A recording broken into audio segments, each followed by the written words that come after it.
Quite a few people have noticed that Y'shtola's audio wasn't very good in Dawntrail, and whatever the circumstances leading to that might have been, I feel like more could have been done in post-production to tidy up the recordings.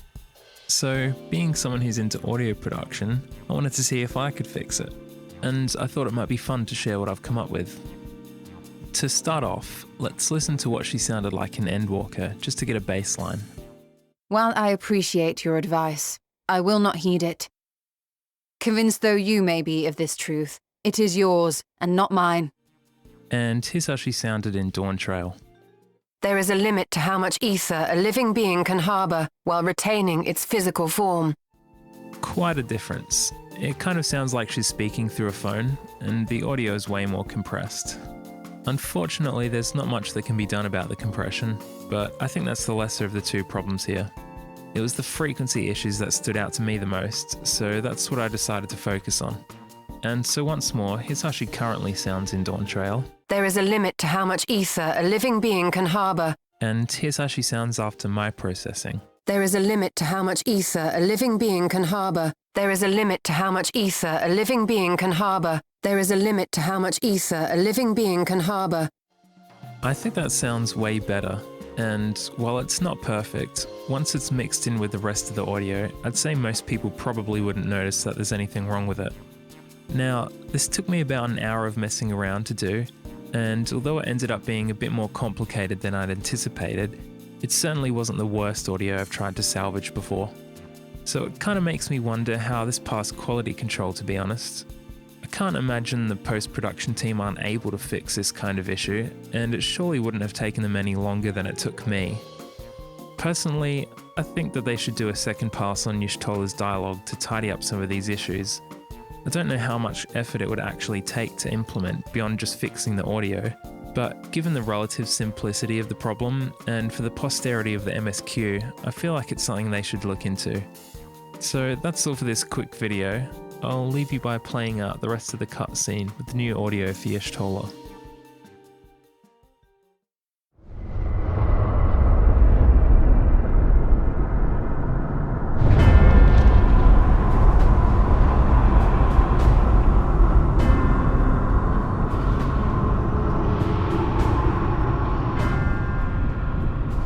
What in the world is that?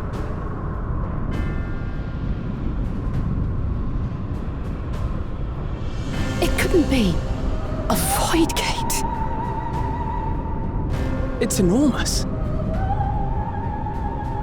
Aye. It dwarfs even the one Zeromus opened.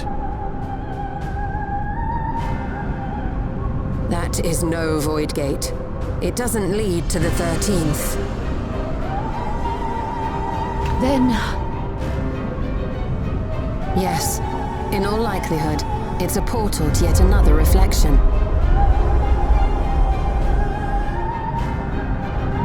By the 12! To think that realities being fused together was only the beginning. The speculation must wait. He's here.